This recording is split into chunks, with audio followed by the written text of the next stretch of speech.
Welcome to the Oakland County Megacast. I'm Tyler Keefe in the studios of our flagship stations, 89.3 Lakes FM and Civic Center TV. In addition, today, as always, we're on Birmingham Area Municipal Access, both for our TV stations, Comcast Channel 15 and AT&T Channel 99. We're also on the radio as well as on 89.3 Lakes FM on 88.1 WBFH, a service of the Bloomfield Hills School District. Online in HD, CivicCenterTV.com. Click on our Watch Live link at the top of the page or the sidebar on your mobile device, or watch in the small player on our homepage on your web browser on your computer. Also on social media as well, as always, Facebook.com/CivicCenterTV15 and Facebook.com/LakesFM. And as always, joining me here in the studios in West Bloomfield is Ronnie Dahl. Tyler, just like that, the weekend is over. Yeah, once again, just let's just take a big old hop from Friday and land right on Monday morning. We can't hover in the air a little bit, enjoy a little bit more of it. It was all stormy last night. That was kind of wild. It was entertaining. I will say we're lucky because we woke up with electricity. I know a lot of people in the area are without power this morning, but it was kind of crazy, huh? It was kind of crazy, and those storms weren't really hitting us all that terribly hard, or at least it wasn't in my area, off in the Wixom and Novi area, and it was not really getting a direct major hit of severe weather here in our area in the four communities and in the Birmingham, Bloomfield area either, but places just slight south of us, like the city of Detroit, for example, and to the west of us in places like Howell and even around Lansing, we're really getting some serious severe weather last night. Even a couple of tornadoes had touched down. And it was really interesting seeing, I was watching Channel 7, watching some of the game shows last night because I'm 75 years old in a 26-year-old man's body. And so I was watching the game shows last night, like Family Feud and The Chase and all that, and I kept seeing Dave Rexroth cutting back in to give updates on how this storm was changing. It was very interesting. I think I talked about it before. I did weather once way back in the day. It was the only job they had open, and it was like weekend weather, 3 days a week reporting. I knew nothing about weather. Well, and you can get through when the weather is nice, but in situations like last night when it's extremely stormy, you really need to know weather because people are relying on you. Yeah, and they want that technical know-how of it too, so they can understand why this is happening and how it could impact your community and where this storm could possibly go. So if you're standing there and you're not a meteorologist, you're just reporting what you're getting from the National Weather Service and the team at your station. I can imagine that's kind of like, I don't know what this means, just give me the words situation. So it was Father's Day, though. Yes. I know that when you go on social media, everyone posting pictures with their fathers. So happy belated Father's Day to all the fathers out there. For me, every year I always post pictures of Woody with the dog. Yes. Pet parents count, too. They do. They count. We said that on Mother's Day, and we'll say it again after Father's Day. Pet parents do count. There's a lot of parenting that goes into it, and especially, rather large and very boisterous dogs. She is. So Trixie actually got my husband a car detailing for Father's Day because his car is a mess because she sheds like crazy. And then, he takes her to the park. She jumps in the water and in the sand. It's all over the car.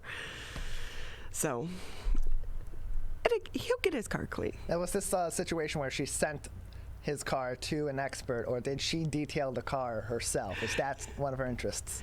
No, she made a little note, and so we can schedule it for him. Very nice. Anyway, it's Monday. It's rainy out there again today. Kind of feels like another one of those days you just want to lounge around. Yeah, it's a very depressing day. Not just because it's a Monday and the weekend went by so quickly, but the weather outside also. It's kind of that looming weather where you're like, okay, if it storms, at least something comes of this. But it's just kind of lingering there. Like, I'm going to be gray and cloudy and depressing today and just not do anything exciting. And you're just going to have no sun on this humid day here in Michigan. You know what it's a good day for? Nothing. shopping online. Today's Amazon Prime Day. Oh, well, good for them then. All right, yeah, yes. Once again, Jeff Bezos wins. Well, and it's not just Amazon. All the other major retailers have jumped into this to try to take advantage of so many people shopping online. But it is a good day if you need things to try to see if you can get some good discounts. Like for me, of course, I lost my AirPods, and I lost one. You could still use the other one. Yeah, but it's then I lost the other one, so I just have the case now. But I need new ones, but I'm too cheap to buy new ones, so I'm waiting for today because they go on sale. Yeah, and in a lot of these cases with other businesses jumping on to the whole Prime Day festivities, so to speak, a lot of those are local businesses too that are doing their own sales, trying to compete with the likes of Amazon on a day where they would otherwise just be getting dominated by them on the online sales in particular. So support your local businesses. Amazon's fine. They'll be okay. Don't worry about them. They'll be all right. They're doing just fine. Your small businesses, your local businesses that are also having sales, start there. Then go to other places. That is true. That's a good reminder. Thank you, Tyler. You're welcome. Hey, did you see another sign that we are going in the right direction? Michigan has stopped releasing COVID data on the weekends. With COVID-19 cases falling to lows not reported in a year, the state has discontinued weekend updates on new cases, deaths, as well as testing. So on Friday, the state reported 162 new COVID cases, bringing the 7-day average to 176. Then the state reported 14 additional COVID-19 deaths on Friday. There have now been about 19,612 confirmed COVID-19 deaths since the pandemic began March 2020 here in the state of Michigan. They did report it's about a 1.2% of nearly 19,400 tests came back positive. So the weekly rate was about 1.4%, the lowest ever recorded, because if you remember back in the day when they were talking about the science and data, that 3% number was one of the ones they were looking at, because then that meant there wasn't community spread. Yeah, now we're well below half of that marker, and not to mention the demand of the COVID-19 tests coming into these labs is not so overwhelming that they need to continue to run through the tests and report them over the weekend to keep the state informed so they can make decisions regarding public health and safety regulations. So that is a good sign. It means that they're able to handle all that they need to regarding COVID-19 testing and reporting during the regular week instead of the weekend, and that they're not overly taxed right now in the labs running through those COVID-19 tests. Not to mention those numbers are fantastic, less than 50% of that low threshold for community spread being reported over the last week. Well, we've learned so much about viruses over the past year, but think back before we even had the vaccine, trying to get a test and getting the results back in a timely manner was difficult. So this thing really has been a roller coaster ride with so many ups and downs. I know, a lot of people were able to celebrate Father's Day yesterday. Yeah.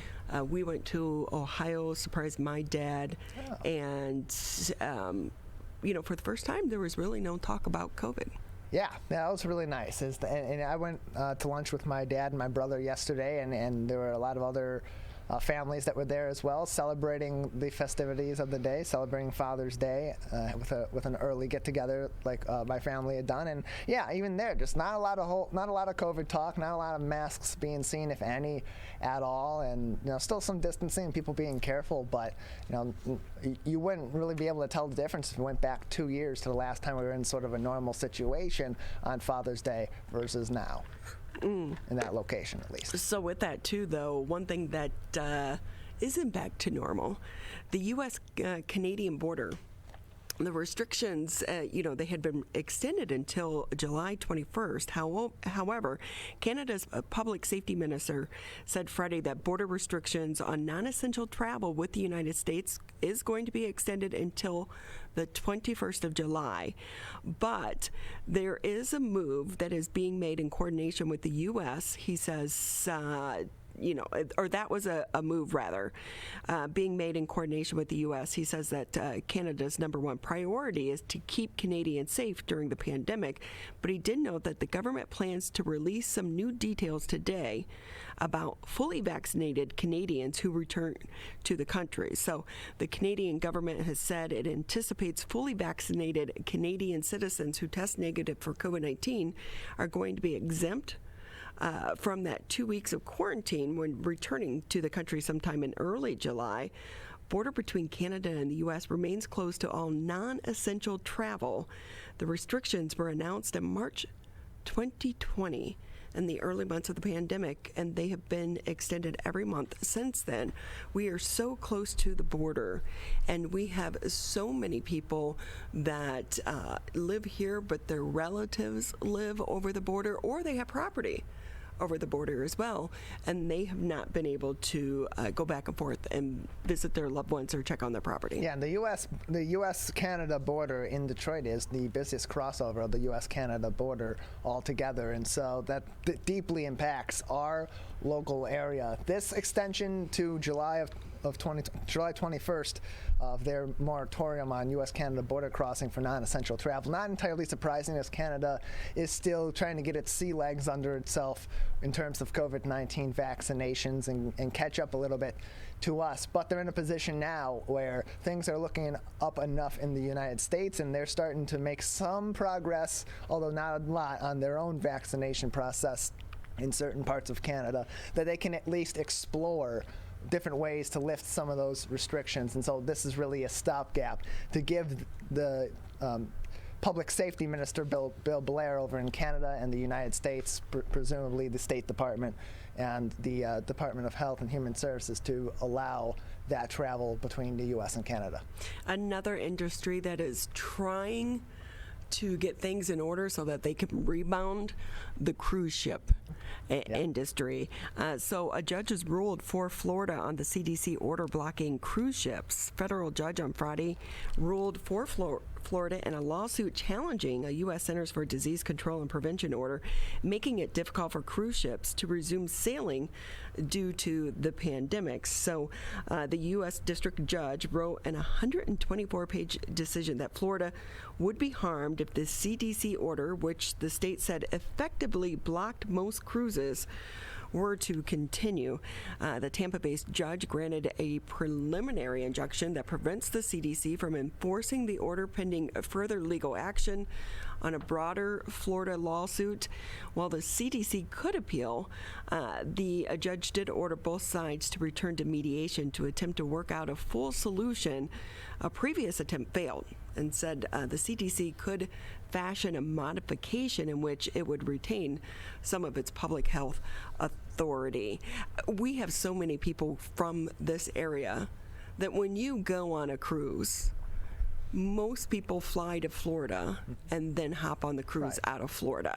And so as the cruise ship industry is trying to get back, one of their things with the CDC was people had to be vaccinated. And Florida is like, no, you can't mandate vaccinations. So that's kind of the sticking point in all of this as well. And I know they had a test cruise, and some people still tested positive even though they had been vaccinated. So many things to continue to work out on the cruise ships. Yeah, and we saw when this was first released that the cruise ship industry didn't seem to be all too objective to these CDC orders. It was really the state of Florida, because that is such a major industry in that state and would deeply affect the state's economy, to potentially have travelers not come down there to get on those cruise ships because of the COVID-19 restrictions. And that's where that disconnect is, where the CDC is being hyper vigilant even now still, when a lot of things all over the U.S., a lot of places, most of the U.S. really has reopened, if not to full extent, to somewhat full extent, and this rule's still in place. And Florida is really making that argument of, well, if everything else is opening up, why aren't we opening this up? And so they're really fighting it. And this fight's far from over. Of course, this injunction was made by a federal judge last week Friday. I'm sure it's definitely going to be appealed by the CDC. There's going to be further rulings on this. This is going to continue to work its way up unless mediation somehow magically begins to start working out between these two parties. So we know as more and more people are starting to travel and feeling comfortable traveling across the country, those deals are hard to find, those flight deals and the Airbnb deals, and good luck trying to get a rental car right now. But when it comes to cruise ships, I just pulled up the site, they still have some pretty good deals, like a 7-night Western Caribbean cruise for $1,300. Yeah, I wouldn't be surprised if cruises in the travel industry are the last to really get back to their normal pricing and demand, just because it is kind of like a little petri dish you're stuck on. You know, people are going on there not exactly feeling their best. They're in a confined environment for an extended period of time. That's probably going to be concerning for a lot of people. It's a similar environment to an airplane in that sense, that you are confined to a certain environment for an extended period of for a certain period of time. It can sometimes be a long period of time, but at least in the case of flying, people do expect it a few hours as opposed to several days in that environment. It's not entirely surprising, but with a lot of these industries that we are seeing having their prices kind of hike and go back up, that's because people are coming back out. Things are opening back up. The demand is spiking on its way back, and the market's got to adjust to that. Yeah, so if you're a cruise person, now is the time to try to go on and get a deal. I've only been on one cruise. I do want to do an Alaskan cruise one day. They say it's amazing, but not a big cruiser, but some people, they love it. Just love it. Yeah, I've kind of encountered that you either love the idea of a cruise, or you've been on a cruise and you love it, or you've been on a cruise or have thought about a cruise and you're just really not that interested in it. It's kind of like one way or the other in that sense. I haven't really found that anyone's been cruise neutral, so to speak. And so with that, you can always find the latest headlines. Go to civiccentertv.com, click on the coronavirus, and also at the top of the page, we have the direct links to the CDC, the state of Michigan, Oakland County, and our local communities. But also, if you go on to the CDC website, you can read the guidelines right now that are posted from the CDC when it comes to cruise ships and so much more. With that, we'll take a quick break on this Monday, and when we come back, we'll get the show rolling, talking about baseball. That's next here on the MegaCast. Who is struggling right now? I am. My son is. Many are struggling with anxiety, depression, and substance use. Before it becomes a crisis, reach out to MyCal, the Michigan Crisis and Access Line, for free confidential support 24/7. Available in the Upper Peninsula and Oakland County.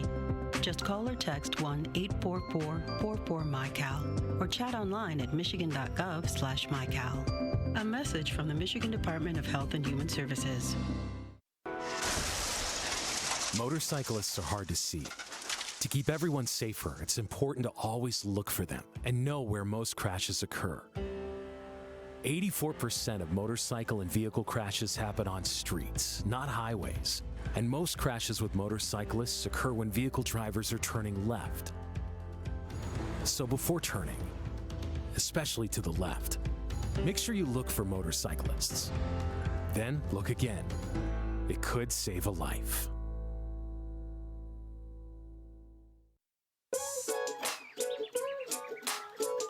One of the things you can look for in your friends is a change in behavior. These can be big changes, they can be small changes in mood, physical appearance. They may be sleeping less or sleeping more, drinking more, or their eating patterns may be different. One big change that can be pretty obvious is change in motivation. Do they no longer want to play basketball? Do they no longer want to play video games? Now that we're spending more time online and in virtual settings, it's really important to pay attention to the language that your friend is using and the words they're using to communicate. So when we text our friends, are they taking longer amounts of time to respond? Are they not responding at all? You don't have to be an expert to try to recognize these signs. The second that you feel it in your gut and that you're concerned, that's the second to have the conversation and open the door to what might be going on. Whatever gets you talking. Great to have have you back here on the MegaCast. I'm Ronnie Dahl here in the studios. Mr. Tyler Keefe hanging out right here alongside me. Tyler, baseball is back. Yes, and back in full capacity also in most of these places, especially now as we're coming up on tomorrow, Tuesday, when the governor's restrictions in full are going to be relaxed here as far as capacity limits. And, it's interesting to see because prior to the pandemic, let's just face it, the Tigers, not the best team. Yeah, not really. The stands were pretty empty, but then during COVID, we couldn't go to the game. So many people were excited to get back to baseball because it's not just the game, it's the experience. And one of the great things I think that we have here locally, it's not just the big professional team as well. We have, the United Shore Professional Baseball League over in Utica. That is really one of the best places, I think, to watch baseball. And recently we had the gentleman on from the Royal Oak Leprechauns. So a lot of fun things to do if you're a baseball fan. And someone who has a front seat to all of this, Chelsea Estes. She is the game host, a reporter, also a director of promotions over at the United Shore Professional Baseball League. You do things with the Leprechauns, and you're a communications and journalism teacher. How many hours in the day do you have? I magically somehow get it all in the 24 hours, despite what everyone says. They think I'm crazy when I tell them, I'm here, I'm there, I'm at this baseball field today, I'm at this one tomorrow, and I somehow make it all work magically. So, with that, Chelsea, where did your love from baseball come from? My dad, he loved the Tigers growing up, and I have an older brother, and he wasn't huge into baseball, but he did t-ball, so I'd go to his games growing up. And then I want to say I was in the high school going into college, and I went to a few Tigers games, and I saw the Tigers had this promotional team, or these girls who were on the dugouts doing all these really cool, fun things. And I said, whoa, that looks really fun. Like, how do I do that? And a few years later, and I actually found that opportunity. And so I really first started my love for baseball when I was on the Detroit Tigers energy squad. And so that's where I really learned to appreciate the game. It's more than just beer and peanuts and singing "Take Me Out to the Ball Game." There's so much more to it, and I got to really learn the mechanics behind it. And there's an entertainment side to baseball, and I think that's what really caught my attention, and that kind of opened the gates to besides being a teacher full time, there's a lot of other things that I can do as well. And that's that really kind of started my love for baseball, and just let me try many different components of the in-game entertainment, and that's something that I really love and have grown to appreciate, and have done a pretty good job, I like to say, with fostering my love for that and entertaining the fans, and my love for entertainment too. So with that, as you just mentioned, you're also a teacher. What's it been like for you over the past year? Have you been remote? As you said earlier, I work at University of Detroit Jesuit High School right in Detroit, and we've actually been hybrid. So we had, the every other day model. So I would see students, one day in the classroom, and then the next day we'd had the luxury of them being actually, on our screens. We had the technology that allowed us to, have the kids call in. So I was, talking to the students in front of me, and then I would look up in the board, and then I'd see half the class, on the Zoom call. And so, very different. It was very weird at times. Some days I would have, 18 kids on the screen, and I would have 2 in the classroom. So that was kind of bizarre, but we made it work.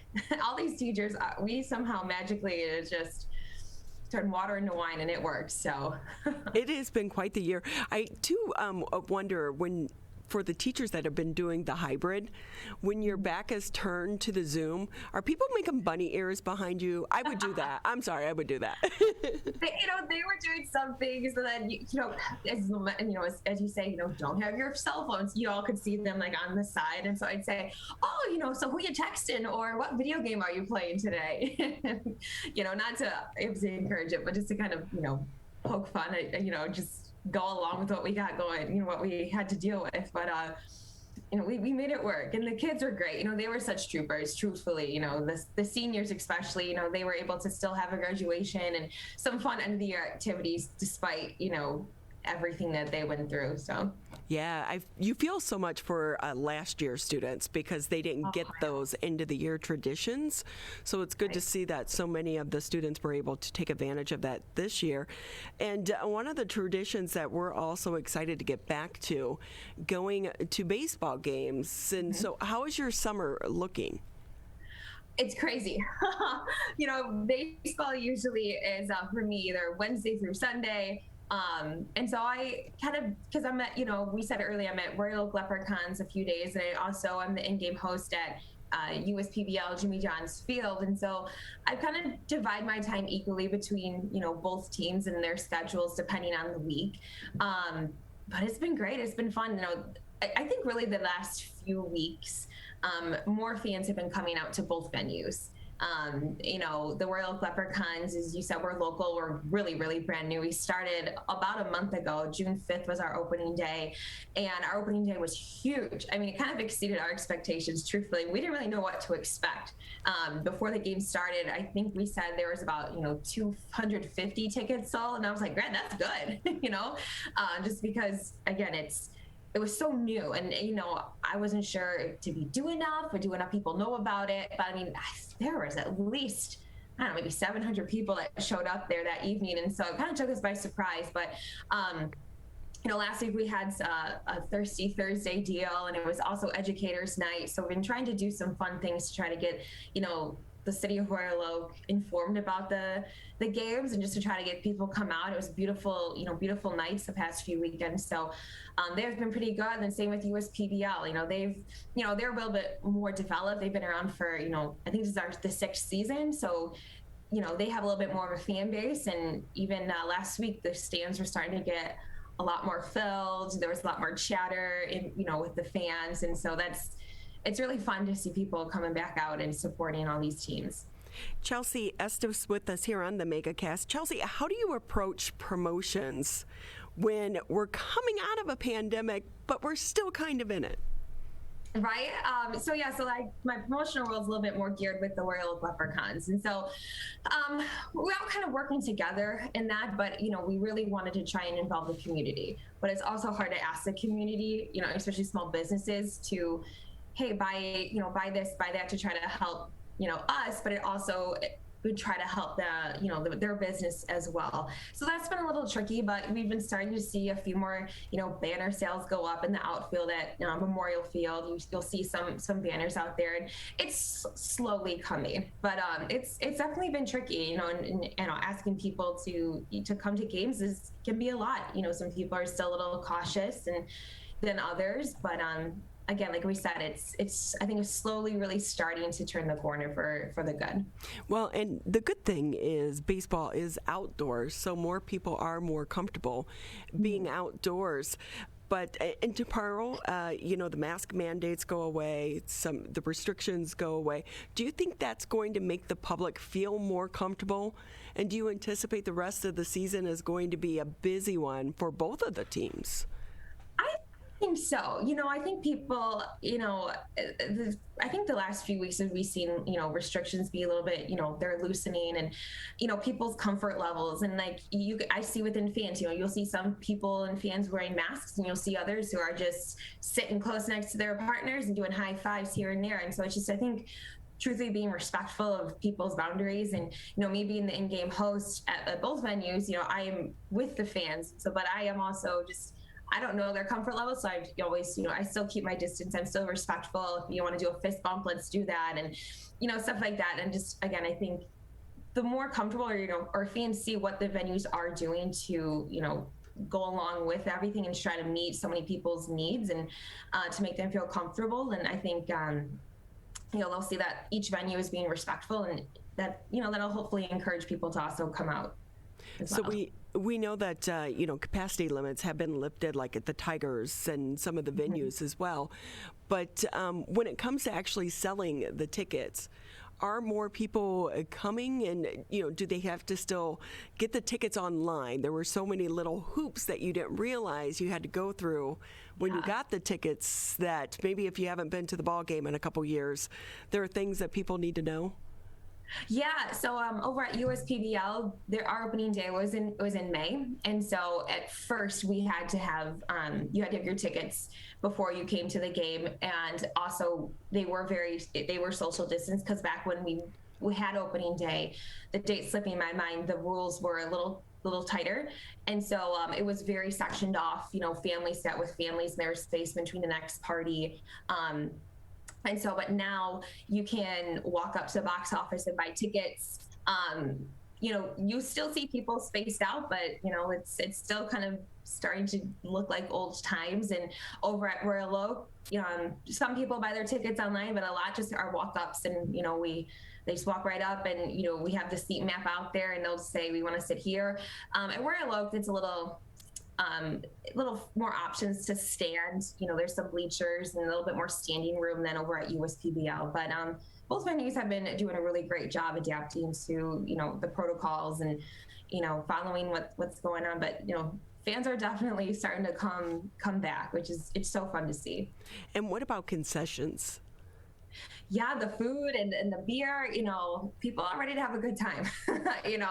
That Thursday is really popular at both venues, and that people are ready to come out and enjoy themselves. And at Royal Oak Leprechauns, it's fun. We're getting some local food trucks to come, and there's a lemonade stand that comes, so that's really fun to see. We're supporting the community and small businesses at the Leprechauns field, so they've been doing pretty good too. We've just been a lot of advertising, and even so, in between innings, we've been saying go check them out, and so far so good. It really goes back to continue to support local, and this is a great way to do it, because over in Utica, that ballpark is amazing, and they do a good job of hosting so many other events. I know they were doing a lot of high school graduations there as well. So they've been creative at trying to help bring the revenue in, but also support the community at the same time. And so with that, Chelsea, if you can tell us, what's the best way, do these tickets typically sell out? Do you think they're going to sell out, especially for Royal Oak, because that's smaller, right? Yeah, it's a lot smaller than Utica's field. Yeah, our capacity at Royal Oak is around, I think it's around 600 to 800, believe it or not. But that one, I don't want to say that. I would recommend buying your seat online, so when you walk up, you don't have to worry, am I going to get a good seat today? It's just kind of peace of mind knowing you have a place to go when you walk in. But I would recommend buying them online ahead of time. But again, if it's just you're driving by and you say, well, that looks fun, let's go check it out, there's definitely always a seat for a family to come and join us. So if I can ask you, I was online and I saw that you're also planning a wedding. In the middle of this. So talk about trying to deal with challenges. You're a teacher in the pandemic. You're also a host dealing with baseball, welcoming back the fans. But let's just put a little bit more on your plate and plan a wedding in the middle of this as well. Why not just throw it all out there? Do all the impossible things in a year when people are trying to bounce back from the most, crazy time of our lives. It's been wild. We got engaged last October. And that was, and then trying to find a venue because you were competing with all the weddings that, canceled in 2020. And then, I had a date in mind and that was taken, and then it was just wild. But we found a venue. We're getting married up in St. Hugo's Church, then Shepherd's Hollow up in Clarkston. And so we settled on a later November date.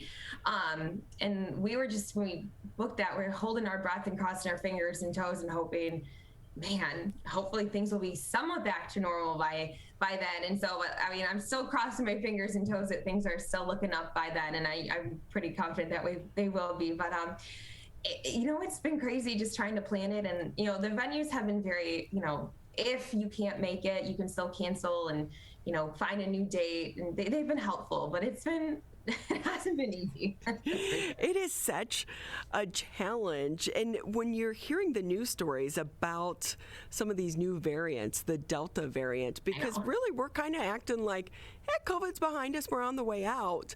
But we do know in other countries the COVID variant or the Delta variant of the COVID virus is still very much around. So do you get concerned when you see those headlines? That I actually, yeah, I when I hear that, and like you said, we're all kind of acting like this is behind us, as if baseball's getting back to normal, life's getting back to normal. But I heard that, and it's like, oh no, my wedding's still about 5 months out, but you never know what could happen in 5 months. So, yeah, that is a little worrisome for me, but I'm still hopeful that we'll still be in this somewhat okay state. Fingers crossed for you. Definitely. Chelsea Estes with us here on the MegaCast. She's an in-game host and reporter for the United Shore Professional Baseball League and also the Royal Oak Leprechauns, but she also helps with the promotion side of it. And she also teaches communications and journalism at the high school at in the city of Detroit. And with that, Chelsea, just another minute or two with you here on the show. Anything maybe we didn't touch on that you want to share with our listeners and viewers? Yeah, like I said, I hope to see a lot of the, viewers at Royal Oak Leprechauns or USPBL and, support the community. I know at Royal Oak Leprechauns, Mark Sackett has been working so incredibly hard. I think you guys had him on last week. Yes. Just, really, this is a dream of his to, come to life. So we're all really working hard to, it's a learning curve for all of us as well on the team. It's a fun learning curve. It's definitely challenging, and it's fun for me to kind of see the other side. When I work at USPBL, it's kind of done for me, and I show up and I host the party. But on Royal Oak Leprechauns, I host the party, but I also help bring the party to come to life. So it's just been fun. So I really hope to see all the viewers out there at one of the two venues. It's they're both fantastic, family friendly, and ready for some good baseball. So with that, if I can ask you before we say goodbye, what advice do you give to other people as they're starting to emerge from the pandemic and they're taking on some of these roles, because you're juggling several positions at once? Yeah. And I do this with myself, one day at a time, do as much as you can. Don't overstretch yourself. And I sometimes have to remind myself that. Sometimes I think I can be superwoman and do everything.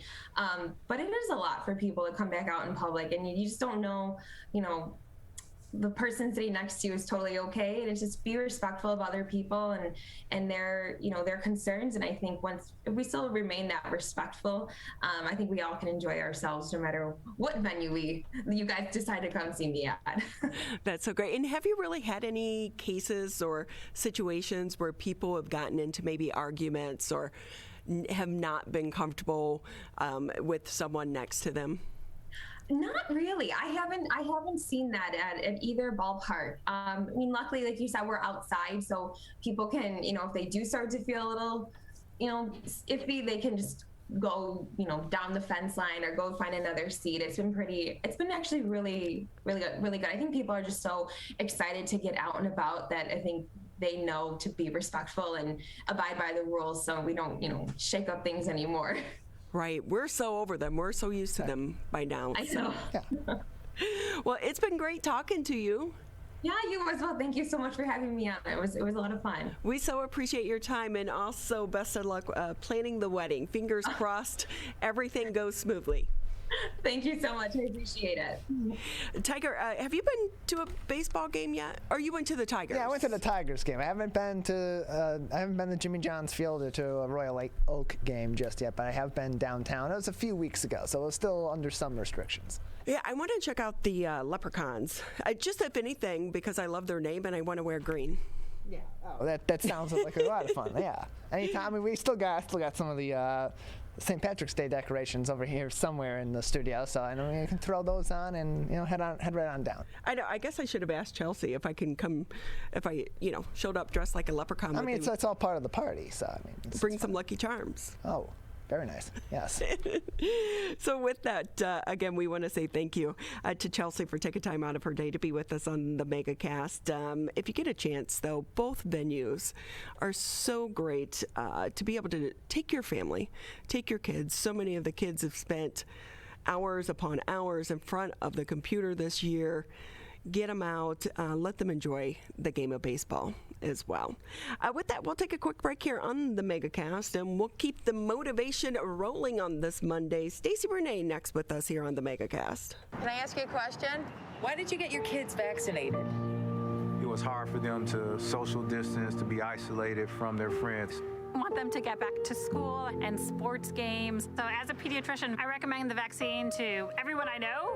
The boys lost a former teammate and classmate who was only 20 years old. It's been a devastating year. We want to get back to normalcy. Our daughter is really looking forward to being with her friends, being a kid. Can I ask you a question? Why did you get vaccinated? I'd like to go to these school dances and spring break to have fun. I want to be in person for college next semester. I want to get out of this pandemic. I wanted to protect the people around me. Why did you get vaccinated?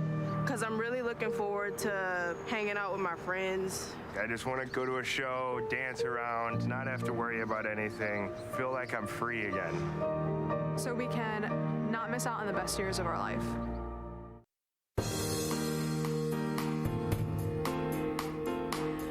Welcome back to the MegaCast. It is a Monday.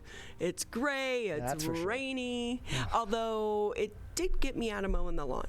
Well, that's good. I mean, at least one good thing has come from this Monday so far. This dreary Monday. We gotta find some things that give us a little bit of light on a cloudier day like this. Well, I was actually going to mow it Saturday, but my husband was still sleeping, so I tried to take the dog out, take her, get her puppuccino, take her to the farmer's market, get her out of the house, because otherwise she bugs my husband until he gets up, and he's back in the studio, so that means he's getting home later, he's getting to bed later, and so I was trying to be nice, and I didn't want to get the lawnmower going so early in the morning. Well, early. I think he was in bed until like 10:30, 11.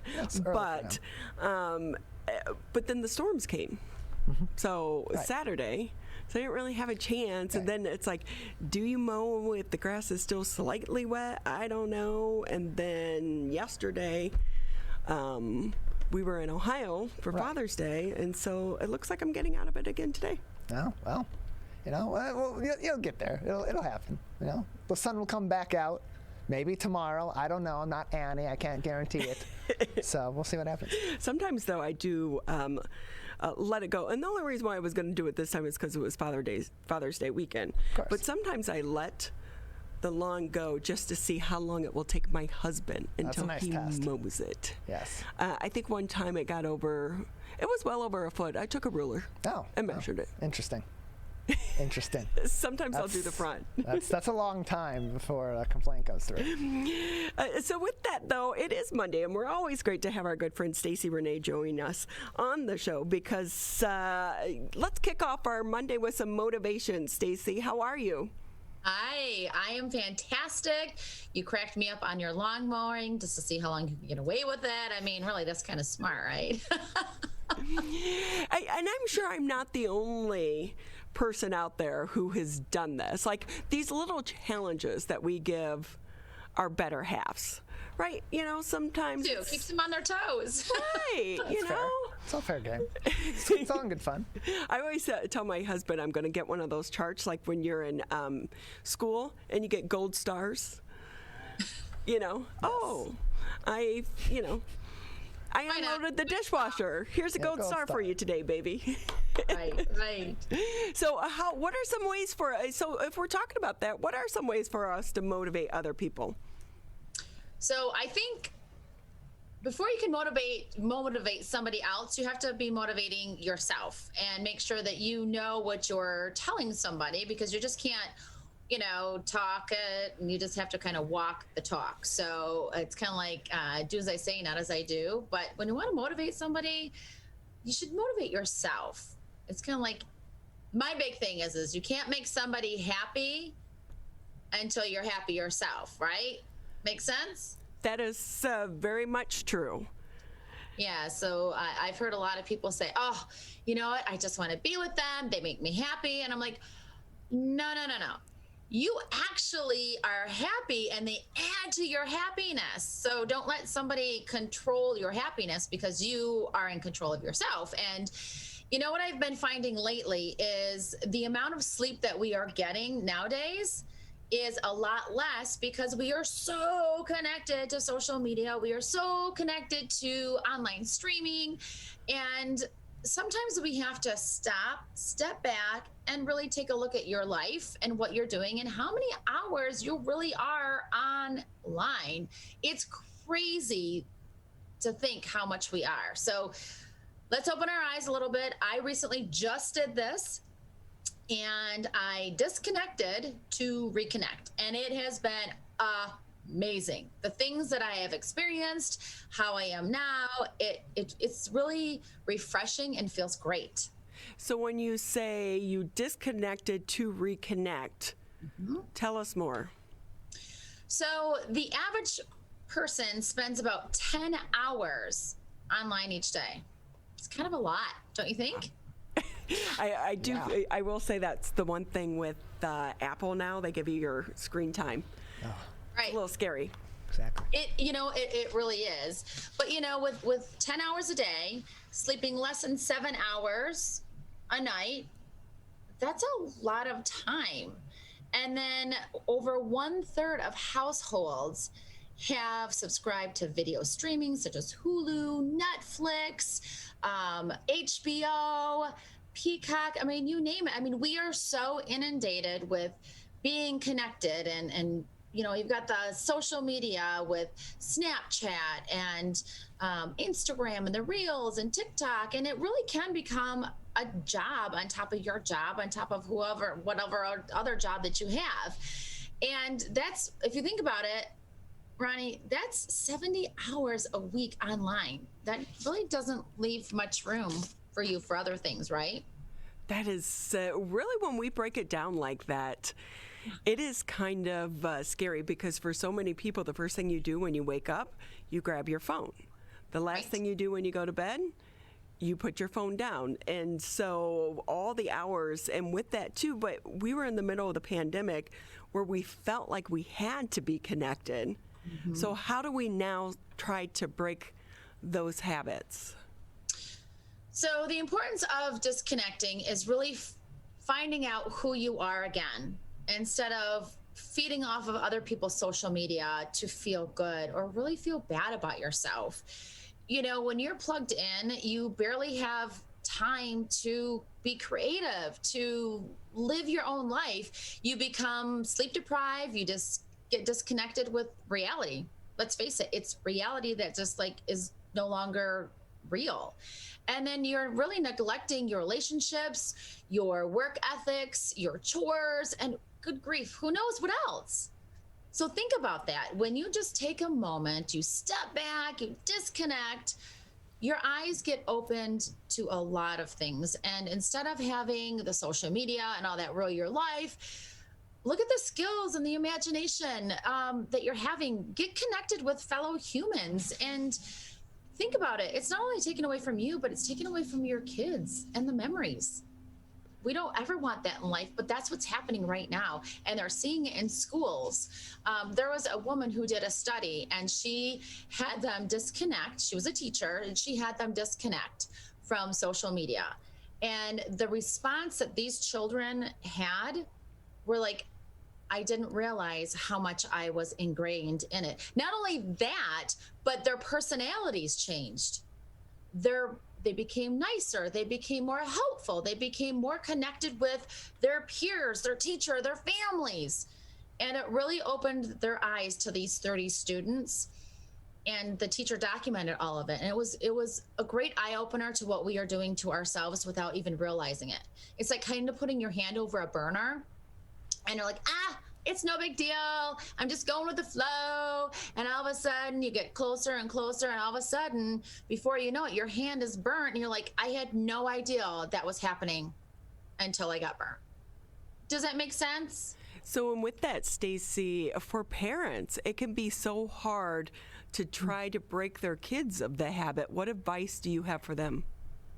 Other than taking them up north where there's no Wi-Fi signal. Right. And I tell you, I've done that twice, and it was amazing. Like, we played games, we went out and we did things, we had some great conversations, and we've really connected, and it makes a huge difference, not only in their lives, but your lives. And again, you're making memories, and they're not making memories on their TikToks. So when I do post something, then it has meaning to it. And it's not all about, hey, look what I did. Can you believe it? I did this and I did that. Look at my life. It's amazing.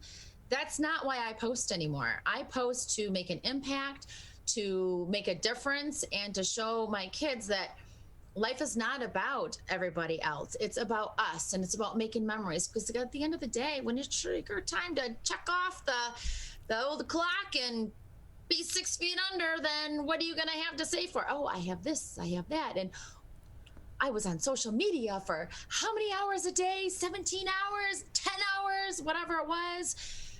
You take the memories, and that's what everybody talks about when they're at gatherings, right? So That's a huge impact. Yeah, we have these conversations sometimes as well about being present and being there to experience the moment, because when you're so busy trying to record it, you're taking away from being present. But some people will say, but I want to capture that moment so I could try to relive it.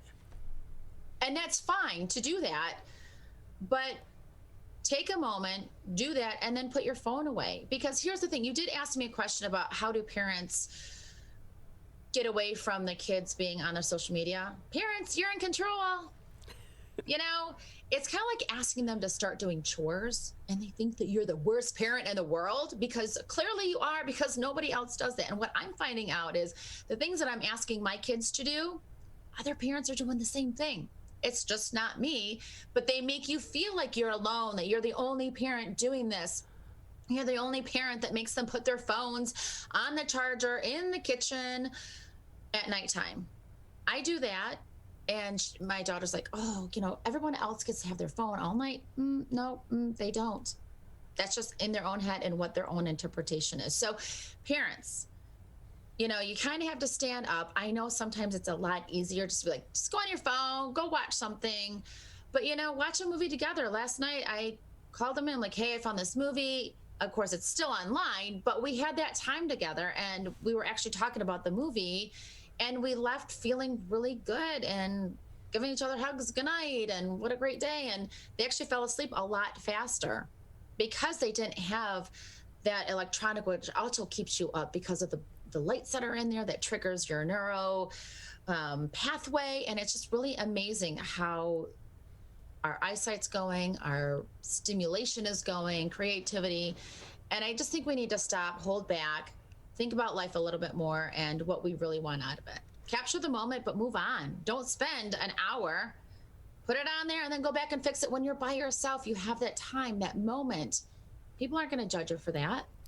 Stacy Renee with us here on the MegaCast. She's a motivational speaker and author. For us, one thing we like to do now that the kids are home from college over the summer, good old-fashioned game nights, and break out the board games. There are so many fun ones out right now, and we don't have to do them via Zoom. No, you don't. There are a lot of fun games, and then you can make up your own game. And you know, even if you're driving in a car, instead of everyone being on the phone, we have this silly game that we started playing. And every time I'd see something that nobody else names, I'd tap them on the shoulder and be like, truck, stop sign, house, you know, and we start laughing so hard. And then it like becomes a loud game, but it makes the travel to wherever we're going a lot faster. We're looking at life what people have in their yards, and it just makes it a lot more fun instead of us being on our devices and listening to things or tuning out and looking at life that really has no meaning. And when you disconnect, you really may feel a sense of difference. You are going to seem like you're more concentrated, you're involved with your family, your friends, really life around you. Your brain, actually, think about this, your brain is more relaxed, and therefore your clarity comes. At least these are things that I noticed when I disconnected. And you'll have a value of reality and your everyday achievements, and not comparing yourself to everybody else. Because let's face it, we do that, and we do that a lot. And it's really not good for the soul. Especially with social media, when you see people get together in groups and you're kind of like, well, I didn't get invited to that. Why wasn't I there? Or, boy, look what they're wearing and look at this and they got to go there. And so it can be overwhelming, and not only for kids, but for adults as well. And there's something to say, to be said about just sitting at home by yourself with a book. Not even on the iPad book, a real book. Right. I mean, I have a great book for everybody. I mean, I don't know if you really want to just figure it out, but we've got this great book. It's great tips that you can refer to, Positive Shift Ahead. I'm not putting a plug. I'm just saying, read. Have something that has value. Have some impact on you that will not only better yourself, but the information and knowledge that you bring on, you're able to share with other people. And it really is a great feeling. And when you said earlier, how do you motivate other people? By giving them tips. We all need tips. We all need help. We all need ideas. And the best way to learn from each other is, yes, I have a book, but is mouth to mouth, talking, connecting, having this sense of relationship. And since I disconnected, to reconnect, I'm remembering things a lot more by not being on the computer, not doing all these things. And the relationships with my friends have gotten stronger and more quality. And I think that that's what we really need. So don't get caught up in other people's issues. Just you do you. You do you first. And then everything else will fall into line. Because you can't lead a positive life being plugged in on social media, other people's businesses, TV, technology, and you have to take a stance for yourself, because whatever you're doing, kids are going to follow, and they're going to think about how they talk. They talk like you. Think about the things that they say. They say like you. Think about the things that they eat. The majority of the time, they eat like you. So be a good role model. Step away from the norm and be your own person, because you're bringing up the next generation of family, of life, of people. So with that, Stacey, if I can ask, should you set boundaries not only with your coworkers and your bosses, but also your friends? Because we are so accustomed to now, if we send an email or someone posts something on social media, to respond right away. And if you don't get that response, some people are like, why didn't you respond? This, that, and the other. Should it be that, hey, I'm going off the grid right now and not respond to it, turn off the notifications, and, and managing that not only with your coworkers, but also your friends as well? Absolutely. You have to, for your own sanity. And here's the thing, do you really want to be readily available? I mean, we all have these Apple Watches. How come you didn't answer my call? I know you have an Apple Watch, but how come? I want to hear back. There are certain times that you need an immediate response, but 95% of the time, you don't need that immediate response. And then there are times where I'm like, hey, I'm finally getting back to you. Blah, blah, blah, blah, blah. I don't make up excuses. I don't have to tell anybody why I didn't answer them back. It's plain and simple. When I'm available, I will tell you. I will answer back. Until then, no. And then the other thing about going, let's not get ourselves back into what we were, doing 100 million things, right? Because it doesn't serve anybody well, and you end up getting stressed out. And then again, it affects everybody around you, because if you're not happy, nobody's happy. Kind of like the mama saying. And then you said setting boundaries. Absolutely. Not only for yourself, but for your family. If you go into a restaurant, look at everybody on their phones. Seriously, put your phones away. What is so important that you cannot be connected with your family and have a conversation? And if you don't know what to talk about the menu at the restaurant. We have to set boundaries. Again, if we allow our kids to be on the phone all the time, then it's really doing them a disservice. And set it for yourself, set it for them. Don't grab your phone in the morning. I always say in the first 15 minutes, do not grab your phone. Wake up, have your coffee, think about all the wonderful things that you appreciate, and it really does impact your day. And if you want to disconnect, how long should you disconnect for? It all depends on how long. I mean, do things in baby steps. I always say do things in arm length. Maybe you do it for a week. Do a minimum 1 week. And then I did mine for 3 months. And it felt amazing. I would still post a little bit here, but I would not comment on anything else. I posted because I do like the memories. I won't lie to you. But I knew my boundaries. I knew what I wanted to do. I'm telling you, everyone, I can remember things a lot faster, a lot easier.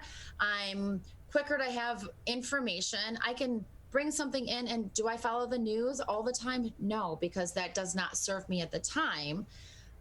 So set boundaries for yourself. Live life, because if you don't, what is your phone going to do for you? You're not in love with your phone. You're in love with your family. You're in love with your friends. I mean, what kind of relationship is your phone going to have with you? Is it going to pay your money? No. I mean, we just have to think about that a little bit outside of the box. Stacey Renee with us here on the MegaCast. She is a motivational speaker and author. It's always great hearing from you, and we appreciate your time because we know that we called you at the last minute. So thank you again for being with us. My pleasure. I appreciate it anytime. Disconnect to reconnect this summer. You're listening to 89.3 WBLD Orchard Lake, 88.1 WBFH Bloomfield Hills. We'll take a quick break here on the MegaCast. Still a lot to get to in the second hour of the show.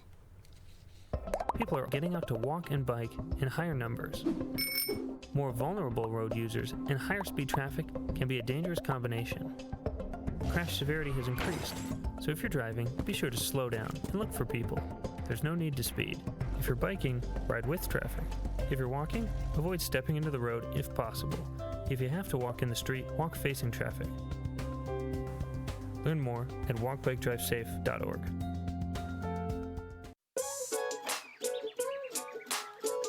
One of the things you can look for in your friends is a change in behavior. These can be big changes, they can be small changes in mood, physical appearance. They may be sleeping less or sleeping more, drinking more, or their eating patterns may be different. One big change that can be pretty obvious is change in motivation. Do they no longer want to play basketball? Do they no longer want to play video games?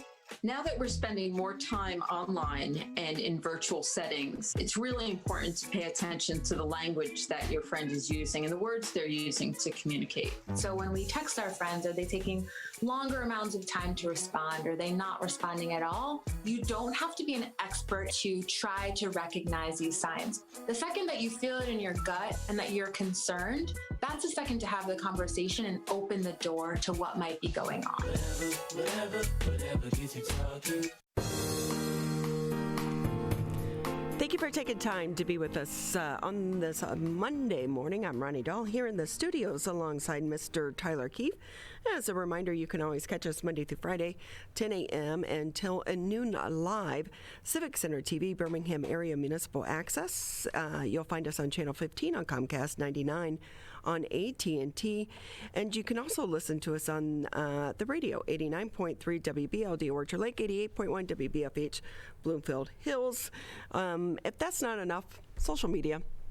Yeah, we're everywhere. Anywhere you want to be able to consume media, you can consume this program, and in any way you'd like. If you want the short form stuff, go to our website, civiccentertv.com. You can even get the full version there. If you want to watch us live, we give you plenty of outlets depending on where you're at and what you prefer to watch on.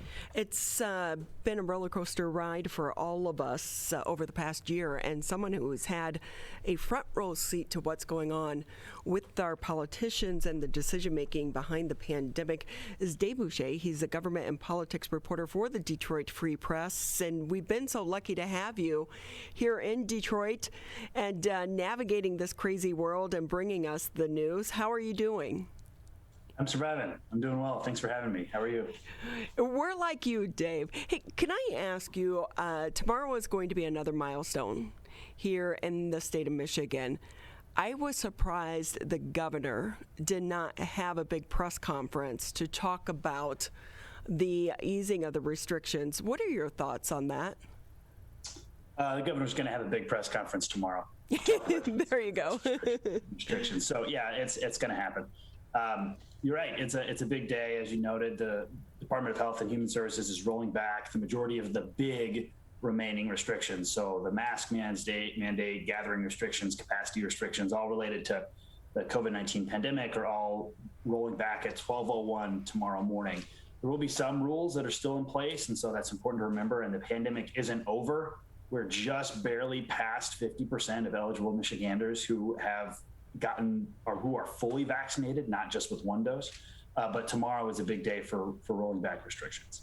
So what happens if she rolls back the restrictions, but then we see this Delta variant pop up again? It's going to be kind of hard to put some of these restrictions back in place, coming out of where we are now. Yeah, that's exactly right. But I do think that for the past few months, the governor and really the entire health department has shifted its focus from putting out orders out of an abundance of caution to preaching personal responsibility, which is actually a little bit closer to what legislative Republicans and critics of the governor have wanted from the beginning.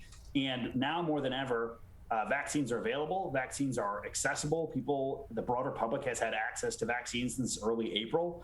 And the vaccines have proven to be effective, at least to this point, against all of the variants that are out in public. So to your point, if we do see a spike, which I don't think would shock anyone since all rules are going away, essentially, and lots of people are coming together, if we start to see an uptick, I would be surprised if the state put in really stringent new rules. Now, that doesn't mean that private businesses or other venues like schools could put in their own rules or their own regulations, but I'd be a little surprised if DHHS put out new statewide orders. So with that, you just mentioned the GOP. Are these two sides starting to come together? Because we're not hearing the bickering that we did at the beginning and in the middle of this pandemic. That's a great question. We are not hearing the public feuding. You're totally right. And we have seen some compromise at the legislative level on how the legislature wants to allocate billions of dollars in federal COVID relief. But it's really hard to say because none of these negotiations are happening in public. And this happens in government, especially at the state level and in larger forms of government. You hear public bickering, and when things are supposedly going well, it happens in private until massive deals are unveiled. So, I asked again this morning if there's an update, and I was told no, there's no update on broader budget negotiations between the governor and legislative Republicans. You can look at that as a good thing, or you can look at that as, again, lots of huge decisions being made behind closed doors. So with that, again, Dave Boucher with us here on the MegaCast. He's the government and politics reporter for the Detroit Free Press. Does that make your job more difficult or easier? Transparency always helps. So that makes my job more difficult. And, we talk about this in media. You've talked about this a lot. Transparency and being open helps engender trust and helps people understand not only the media, but their elected officials. And so again, if, for example, when the legislature came out recently, the House and the Senate came out with these big compromises on federal COVID spending. The Senate passed a bill, I think it was $4.3 billion, and how the state was going to use COVID spending. One Democrat stood up and said, I'm glad that we were able to reach an agreement. And that was essentially it. There was no debate. There was no discussion. There was no back and forth on the Senate floor about how billions of dollars that obviously could affect people's lives would be spent. It was just something that was agreed to behind closed doors. Lawmakers and advocates and others will tell you that's the most effective way to do it. But that's just an interesting look at the way our political process works. And I will say, too, Dave, maybe I'm just a cynic, but I also wonder what are the deals going on behind closed doors? Because really, we're not seeing a lot from the governor following the big, uproar with her and the plane and going to Florida and the travels. But now it seems that she and the GOP are getting together and there's no public bickering. So I'm just cynical. I'm like, something's going on behind the scenes. Sure. And again, to what I was talking about before, when these negotiations are happening behind the scenes, it leaves lots of room for doubt and questions. Now, I don't have any evidence or nobody's talked to me about anything untoward happening at all. And to your point about the governor's flights, it's not a campaign year, but it is a campaign year, and there's going to be lots of attention, especially from Republicans, going after Governor Whitmer, who has emerged as a national Democratic person, a profile force. And so all of that's not surprising. But, again, we get the legislation at, the 11th hour. We review it after, essentially, or at the same time as it's being passed by the legislature. And we, as in the Capitol Hill Press Corps, do the best that we can to review what's in there and what the impact will be. So with that, one thing I think that the two sides really are not going to agree on is when we're talking about the $300 weekly unemployment bonus. The Republicans are saying, hey, time to get rid of this. We need people to go back to work. The governor has a different plan. Do you anticipate she's going to veto it? Where do things stand on that front? Yeah, I'd be shocked if the governor didn't veto legislation that emerged out of the House last week that would essentially prevent the state from handing out the extra $300 per week unemployment benefit. And it's not necessarily because the governor disagrees with some of these arguments, although I think she probably does. The point that the governor has made is that money that is coming into the states to use for this $300 extra bonus can be used in a relatively complicated way to incentivize people going back to work. So there's something called the state work share program, and if an employer enrolls in the state work share program, they can hire back an employee at less than 100% pay. That employee can be eligible for some unemployment benefits and the $300 per week bonus through the start of September. So if this House bill passes and becomes law, the government not only would not be able to give out that $300 a week bonus to people who are on unemployment and are not working, it wouldn't be able to give out that money through this work share program either, that the governor has heralded and that the Detroit Regional Chamber has heralded and that other people have come out in support of. So that seems to be, a pretty big sign that the governor would not support any legislation that would end the state's usage of this money. Dave Boucher with us here on the MegaCast. He's the government and politics reporter for the Detroit Free Press. And with that, Dave, can I ask, are you going back to Lansing and meeting with people in person, or is your world still, for the most part, virtual? It just depends on the day. Anybody that's watched Lansing or watched hearings has known that there hasn't really been a mask mandate or social distancing requirements. I think the world saw the hearing with former New York Mayor Rudy Giuliani in November at the peak of the pandemic when lots of people were there without masks, all crowded into a room. So it depends on the day. I'm up in Lansing sometimes, I'm not other days. It just depends on what's going on. So do you think for the governor's press conference tomorrow, is it going to be in person? Yes, she's gone back essentially to in-person press conferences for several weeks now. For example, when she announced the new way that she wanted to expand the usage of that unemployment bonus and a $1.4 billion child care plan, she did that in person at a daycare center in Troy, I believe. And so she's had some of these events for a while in person. And I know that there's like a kind of a back and forth between we want to have these events in person because people have been asking for events in person, because when these events happen in person, you tend to get a bigger opportunity for questions and to press a little bit. And then the opposite side of that is, when we have these online events, they're also way more accessible to broader audiences in theory. So I know that office, just like lots of other people, is kind of grappling with how they want to do these moving forward. Yeah, hybrid may be the way to go, because sometimes, especially when we're talking about trying to get people to Lansing, and you're from other parts of the state, it can be hard to get crews up there or to get them up there in time as well. And so if you can pop online, you can do it from home. It's a great way to do that. But yeah, I think a hybrid might be kind of the future of journalism as well. Zoom's not going to go away. Do you anticipate that you're going to be doing Zoom interviews probably for years to come? Sure, absolutely. And, people were doing this for a long time before anyway, and this is, especially if you're, I cover politics throughout the state. And so, I'd be on the phone with people in Traverse City or Alpena or Marquette or anywhere anyway. And so, while we would love to be out in the field, the demand of the news cycle kind of at times prevents us from going everywhere that we want to go. But yeah, I think that, the Zoom and all some of the other ways that businesses found to work around the pandemic will stick around. If you would have told us 5 years ago, I remember being broadcast and you get so envious of some of the print people because they could pick up the phone and call. And while you could do phone interviews for broadcast, they never really worked, and you'd have that picture up and this, that, and the other. But now with people, and you try to do FaceTime and trying to walk people through how to do FaceTime interviews and this, that, and the other.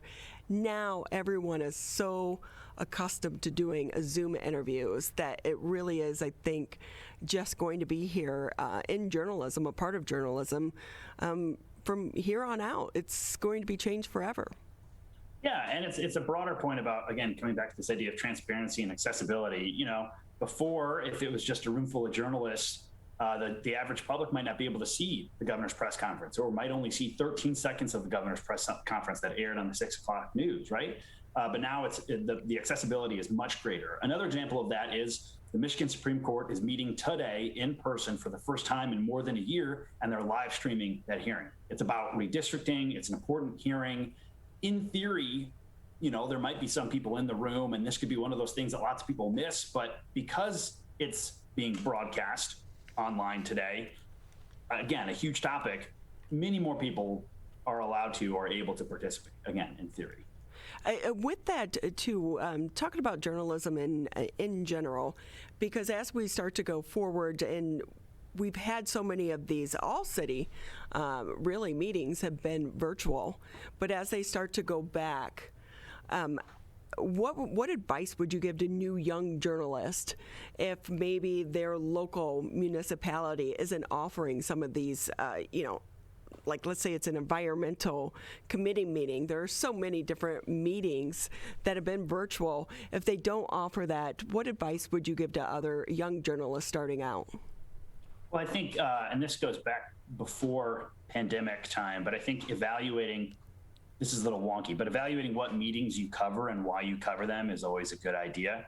And lots of the news happens outside of meetings. So if you're talking to the right people ahead of the meetings or after the meetings, that can be just as important. Or if you're listening to people who are coming up and giving legitimate concerns or criticisms during the meetings, that can lead to stories as well. But I think a simple conversation with public relations officials in that community about why or why not meetings are live streamed, and if somebody's been live streaming an environmental council subcommittee for the last year and a half and 3 people have watched that meeting, it could be a cost prohibitive function for a county or a community. It's hard to say. But again, as a reporter, I would say a phone call or a simple meeting can usually clear up some of those logistical issues. Yeah, public hearings or the public comment. When you were a reporter, those were always the best part of the meeting, because you could find out not even necessarily what you were there to cover it, but so many other potential stories down the road as well. Dave Boucher with us here on the MegaCast. He's the government and politics reporter for the Detroit Free Press. Anything else on the agenda that we should be watching out for? Yeah, really, this week of the legislature is all about the budget, the state budget. In theory, the legislature is supposed to send the budget bill to the governor before the end of the month. We're not there yet. Conference committees have been appointed, which is supposed to be one of those last steps, but we were talking about it before. It all comes down to Republicans and the governor kind of working together to kind of find this compromise. Lawmakers thought that they were going to hit this deadline. Now it's like up in the air. It might lead to them cutting short some of their summer recess, which I think nobody in the legislature wants to see happen. So we'll see. There could be a big compromise that comes together this week. I think some people are hoping for that, but we're just unsure. And again, this is about how the state uses billions of dollars, which obviously has a real impact on how schools operate, how communities function, all sorts of different things. One of the best things is follow the money. Yeah. But can it be hard to follow the money as a reporter when you're juggling so many stories, and on top of trying to, produce stuff for the newspaper, you're also dealing with social media? It can always be hard to follow the money, but that's why understanding where to look for it is really important. Understanding people to talk to who have followed transparency and funding for many years can be very helpful. But if there's something that somebody doesn't want you to see, especially with how money is being used, it can certainly be difficult to track down. Dave Boucher with us here on the MegaCast, and with that, we should remind everyone, local journalism matters. Please, please, please subscribe to, the Detroit Free Press, the Detroit News, the Oakland Press. You guys are always running specials right now, and I think you're getting smarter, too, about having some content that is only for subscribers. Yep, we always have big deals, and we encourage everybody to sign up whenever they can. They tend to be pretty affordable, like $1 a month for 6 months, and then some of that content, as you mentioned, is geared towards subscribers. And most of our Detroit Lions coverage is for subscribers. More of our political coverage is becoming for subscribers. So we obviously encourage and appreciate all subscriptions that we have. Dave Boucher, we always appreciate your time as well. Great. Thanks for having me. I appreciate it. Anything, too, before we say goodbye that you want to mention that maybe I didn't ask you? No, you hit a lot of good spots. Again, we're trying to, the money, as we mentioned, is the big issue this week, and we'll be tracking that as closely as we can. And remember, when our politicians say it's free money, it's not free money. That's my pet peeve, Dave. Yeah, that's fair. Somebody's paying for it somewhere. Exactly, and that's us, the taxpayers. So with that, Dave Boucher, please follow him on Twitter. He has a great following on social media as well. So with that, we'll take a quick break here on the MegaCast. When we come back, we're going to be talking about the pedal bar. That's next here on the MegaCast. Today, it is easier than ever to join Michigan's Organ Donor Registry and help build a bridge of hope for organ, tissue, and eye donation. Just one person can potentially save or help improve the lives of up to 75 people.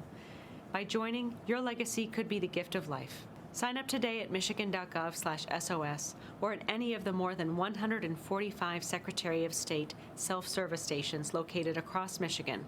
Be part of Michigan's Bridge of Hope by adding your name to the Organ Donor Registry. Who is struggling right now? I am. My son is. Many are struggling with anxiety, depression, and substance use. Before it becomes a crisis, reach out to MyCal, the Michigan Crisis and Access Line, for free confidential support 24/7. Available in the Upper Peninsula and Oakland County.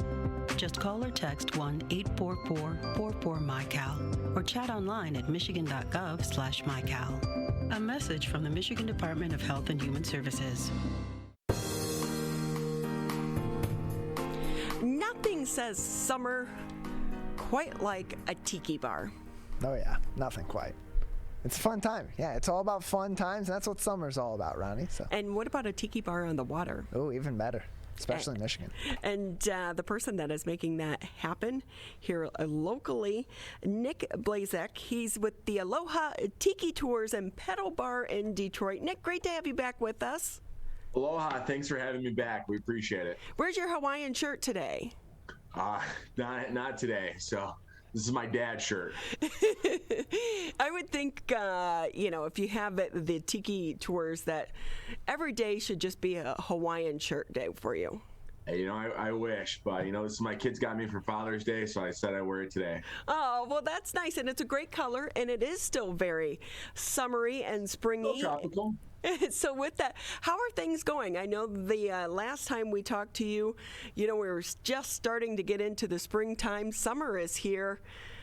Things getting busy? Summer's here. Things are busy. It's awesome. Every 7 days a week we have tours going out multiple times a day. People are excited to get back out and back to reality. So it's just like it's a whole new year. So we're excited. So it's it's incredibly busy. And I know for that, Nick, it was still nice because you guys are outdoors, and so many people have felt more comfortable being outdoors. But as we're getting the news tomorrow that so many of the restrictions are going away, as a business owner, what does that news mean to you? It's really uplifting because, there's, even though we're outdoors, people still feel restricted. You still see people wearing masks, and that's everybody's choice, but we've always wanted to comply, and it just feels like we can do business as normal again without having that over our heads and whatnot. So we're just excited to get back to it. So we're excited to have everybody just come out and have a good time, have a drink, have a beverage, eat some snacks, and have fun. Enjoy the company of people. A lot of people still, we're noticing, are getting back together with people they haven't been with in a long time, which is really nice. And it's sometimes a little overwhelming emotionally because you see people like, I haven't seen them, and we're just kind of standing back watching. It's really good to see. So, and we're really excited for it. That is great. And with that too, Nick, give us some of the basics. Where do the tours run, and how does it work? How many people can fit on one tiki? What do you call them too? Like it's like a tiki floaty thing. Tiki bar. It's so just Aloha Tiki Tours. We provide floating tiki bars. So they hold up to 6 people, minimum 2 people. We do have 2 people go out, just a little romantic getaway sometimes, you know, or up to 6 people. We start and finish all of our tours out of Riverside Marina in downtown Detroit. It's off of Jefferson. So you come in, it's a little destination of its own. We have our own little area. You can see everything. All our boats are right there. You hop on a boat. You could bring your own beer, wine, liquor, food, snacks, pop, anything you're into. We provide the captain, and we go up and down the Detroit River for 2 hours. We do stop halfway for a bathroom break. And then we also have a location in Wyandotte. We start out of the waterfront restaurant, which is amazing food, amazing views, and they're pretty awesome to work with. And every customer out of the Wyandotte location gets a $5 gift card to eat after the tour or drink, which is very generous to them. And then we also start our St. Clair Shores location on a Blossom Heath July 1st. And you kind of see a different area of Lake St. Clair and in and out of the marina. So that's a really cool tour also. So when you're trying to plan your events and you're going out, I would think it's just like, you know, any other day out on the water. Conditions have to be right. Right, yeah, conditions have to be right. Like today's a good example. The winds were extremely high, 20-mile-per-hour winds, and safety is our #1 concern. So unfortunately, Mother Nature isn't always friendly, but for most of the time it is. So if it's unsafe, you'll be able to reschedule for a year. So tell us, I know that you also have the cycle boat. Yes. Is that new this year? What's that? Is that new this year? No, it's been here for a few years. That's how we actually started. So we have the Detroit Cycle Boat. A lot of people have seen the pedal bars in Detroit, which we actually have also Detroit Rolling Pub. So the Detroit Cycle Boat is a pedal bar on the water. It holds up to 16 people. Again, 2-hour tours up and down the river. That's for a bigger crowd, which is pretty awesome. So 6 to 16, we see everything from corporate events, birthday parties, get-togethers, you name it. It's on there. Same spot. Those are just out of Detroit, and it's just you pedal on the water and you have a good time, just like you would on the streets of Detroit. This year, you said it's already been pretty busy. Do you anticipate the rest of the summer is just going to be crazy? It's every day. You know, people are booking for September now, so wow. People book pretty far in advance. You know, we open our calendar every year around in the beginning of February. People book the prime dates then. So. But now people are filling in the weekdays, different random times that are popping up. So there's no bad time to have a good time. And with that, how's it going for you and your team on the employee front? Because we're hearing so many businesses are struggling getting employees. You know, we're pretty fortunate. We've got a great group of gentlemen and women who work with us, who've been with us since the beginning, and we've grown over time. We're kind of a niche market here, so. For our staff, for the boats, you have to have a captain's license. A lot of these people go to school for that to get that license. They want to use it because they need to have it or it use the time or it expires. So we're very fortunate to say staff. We're always looking for more captains. So if you're seeing this, come on out. And then as far as the pedal bars go, we have a great group that come with us. So we're very fortunate to have great staff who've been with us for a long time and stuck with us during these times. And what about the pedal bikes? Is it picking up now that things are returning to the downtown area, like the Tigers games? Yeah, you know, pedal bikes are awesome because we see a lot of people who the boats are sold out, they'll come to the bikes or vice versa. But this year we actually added the world's first tiki bar bike. So with the Detroit Rolling Pub. So we had to keep the tiki thing going. So we came up with a tiki bar bike. So it's the first one. See in Detroit, this rolling tiki bar now going through the streets. It's pretty awesome. So That's really helped pick up a lot too. So that's super fun. So we're just excited to keep bringing new things to the city we love so much here. So with that, what do you think is going to be next for you? I can't quite say, but we have something we're really excited about for next year. So I'll have to share next year when it comes out. We can't quite say yet, but we're super excited for it. With that, what advice would you give to other entrepreneurs looking to start a business during this time? Just believe in yourself. Don't give up. Keep going. Things are going to get tough. And you know what? If you don't hit the bottom, you can never find your way up. And, you just got to keep going, pushing forward. So just got to do it. If you believe in yourself, that's all that matters. So there'll be a lot of naysayers out there, but just remember, it's you at the end of the day. And so hold yourself accountable. About how many hours a week do you work, Nick? Oh, I don't know. I lost track. I have 3 kids under 3, so that's pretty wild. So I'm just very fortunate to, to have a family and great family. So it's not, honestly, it's not really work to me. I love it. I love what we get to provide to people who come out. So it's just a huge blessing to me to have this many people have a good time on account of me and our staff here. Nick Blazek with us here on the MegaCast. He's with Aloha Tiki Tours in Pedal Bar, Detroit. And Nick, just a few more minutes with you here on the show. What made you want to start this up? And in Detroit as well. Well, I'm actually from Detroit. My wife's from a small town up north called Pigeon, near the Caseville, Bad Axe area. Her family are some entrepreneurs up there. I always have had the entrepreneurial spirit. We were just starting to date. We were looking to do something, and we came across these pedal bars, and we're like, wow, that seems awesome. And so we just kind of went on a whim and went with it. And then it just blew up. I think it blew up right off the bat. And then the next year I found the cycle boats. So that was back in 2017. My wife's like, there's no way we're doing that. We ended up doing it. So, and then a couple years later, we found the tiki boats. I mean, honestly, we just love the city so much. We love where it's going, where it's headed, and we love people. And we just want to keep bringing new and exciting things. Because the big thing for us is we travel places, and we see a lot of these things are like, why can't it be in Detroit? Why can't it be in our own backyard? And I think we realized that more than ever this last year when travel was taken away from everybody. Can't go and do these certain things like you could in Nashville, Florida, or Hawaii, in different spots. Like, we need to bring these here with all our resources we have and give it to the people in their backyard and affordable and price, and have everybody have a good time right in their own backyard. So is it hard, though, because of our weather? I mean, you can only operate it so many months out of the year. We give it the best 4 or 5 months we got, and we give it all we got in those 4 or 5 months. So with that, you said a lot of the times, the prime times are being booked.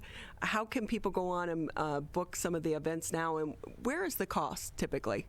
The cost, it varies for each company. The tiki boats range from $275 to $325 for a 2-hour tour. The bikes range from $275 to $400 for a 2-hour tour for up to 16 people. And then the bigger boats that hold up to 16 to 18 people are $475 to $625 for 2 hours. But if you break that down per person, it's really not that much. Yeah, it isn't. And two, what a great way for some of these businesses to bring their staff back. People are still working remotely. This is a good way to bring them together, reconnect, and have some fun out on the water as well. Yeah, it's an awesome way to have a good team bonding, workouting experience. We got by land or by sea, kind of like that movie with Vince Vaughn, a lot of people see. So we do it all here. So it's great for everybody. So if I can ask you, while we are coming out of the restrictions, there are still some people that are uncomfortable. What are the rules and regulations surrounding how you're operating your business right now? Well, since all our businesses are outdoors, fortunately, you are not required to wear a mask, but if you want to, that's your choice. We're not going to stop you. Majority of our staff have been vaccinated. And so we're following all the CDC guidelines and the state guidelines regularly, and keeping sanitary as a top priority also, along with cleanliness. With that, too, Nick, you guys are so fun. What a fun place to work. It's awesome. I love it. Love everything we do here. With that, Nick, where can people sign up and try to register? You go to, if you'd like to join on the tiki boats, just go to alohatikitours.com. The big cycle boats, DetroitCycleBoat.com. And the #1 paddle bar in the world, just go to DetroitRollingPub.com. And you know what? Again, like you said, it's great that you brought this here to Detroit, because when you do travel, you would see these things other places, and you'd be like, why don't we have that? So it took someone like you to actually make it happen. I thank my wife, not me. It's all her. Well, tell her thank you as well, and happy belated Father's Day to you. Thank you so much. I appreciate it. We hope to have you guys out for a live team meeting sometime. Oh, that would be great, but if you get me out on a boat, I may not want to come back in. Uh-oh. I will say, anyone, if you have not seen Detroit on the riverfront, the city is beautiful, and you just appreciate Detroit in a whole new way. So what a great way to do it as well. Again, Aloha Tiki Tours and Pedal Bar Detroit. It's going to be a busy summer for them as we emerge from the pandemic, and people want to have some fun, Tyler. Yes, yeah, people are looking for a lot of activities, and there's plenty to do, of course, on the water and in the trenches in the city of Detroit this summer. And with that, we'll take a quick break here on the show. When we come back, just about 20 minutes left in the show, and we'll be talking about vegan food. That's next here on the MegaCast. Motorcyclists are hard to see. To keep everyone safer, it's important to always look for them and know where most crashes occur. 84% of motorcycle and vehicle crashes happen on streets, not highways. And most crashes with motorcyclists occur when vehicle drivers are turning left. So before turning, especially to the left, make sure you look for motorcyclists. Then look again. It could save a life.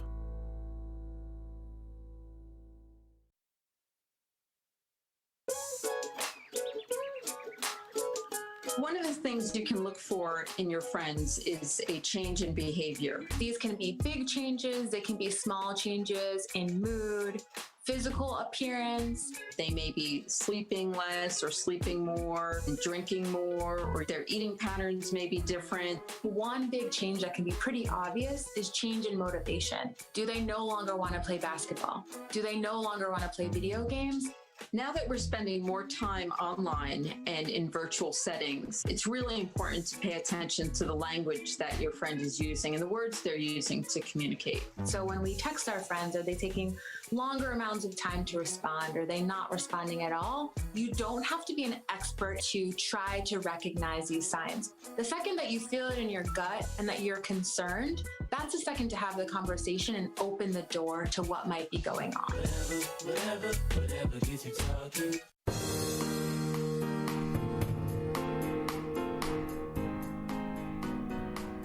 Thank you for taking time out of your day to be with us here on the MegaCast. Just a reminder, though, you can always catch previous episodes of the show dating back to March of 2020, the very first show.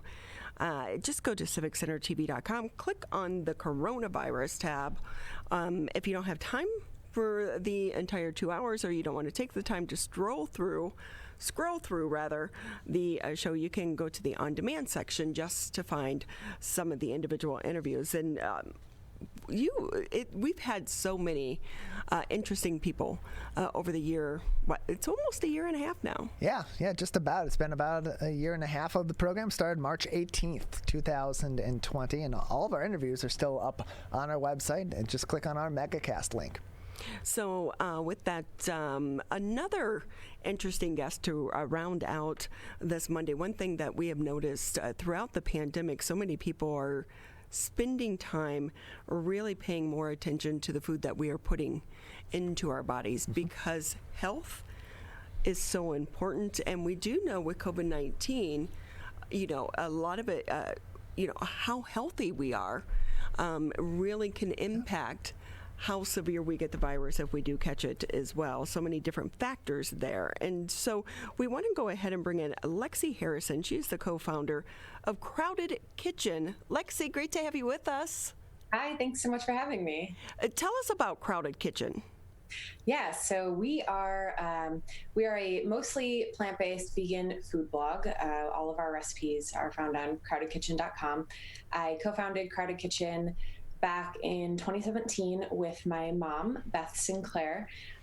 We work together. She creates all of our recipes that we share on our website, and I do all of our photography and business development. So we work with hundreds of brands in the food industry to create content for their social media, creating recipes, and then we also post all of our own content on our own website and social media channels.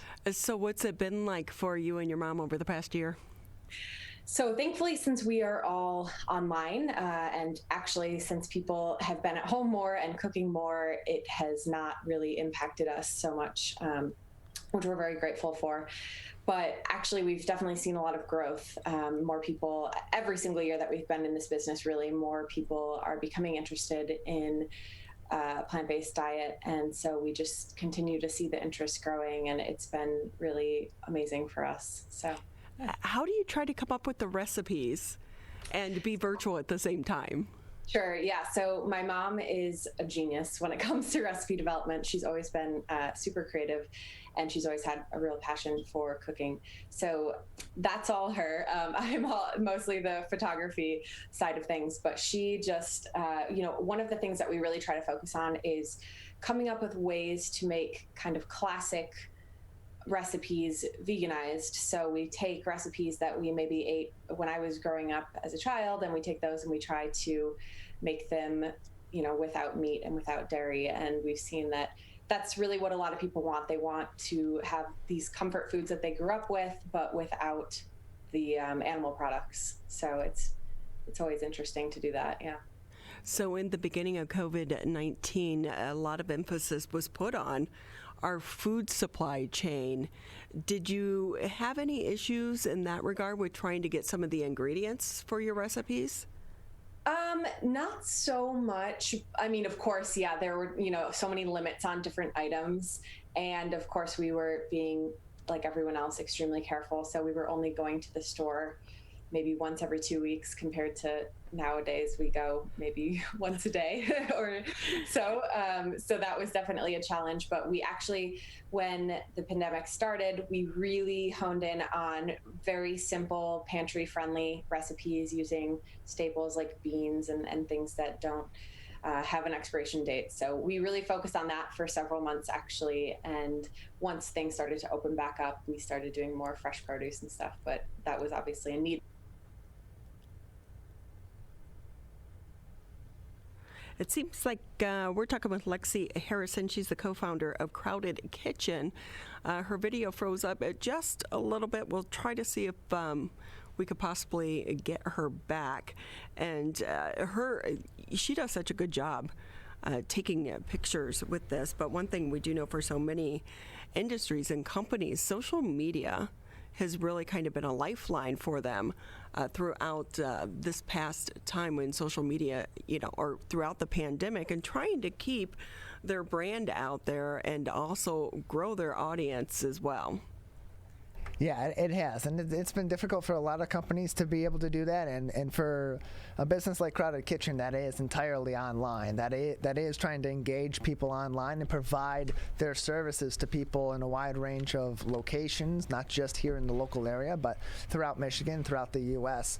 Being able to have that online presence and be able to see step by step and have that tangible ability to look at the process of a recipe and then take it to the next level and do it yourself is very helpful, I would imagine. So with that, hey, Lexi, it looks like we have you back now. How are you? Yeah. I'm so sorry. My power just went out again, which is so weird because it didn't go out at all last night during those storms. And then randomly today, it just decided to go out. So I'm so sorry about that. That's okay. A year and a half into this, we've all had technical issues throughout the pandemic. It happens and we move on.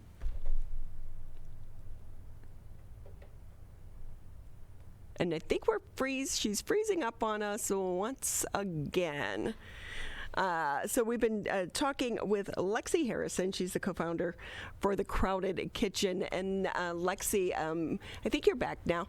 One thing we were talking about, so many companies have really needed to rely on social media to help them with their brand throughout the pandemic.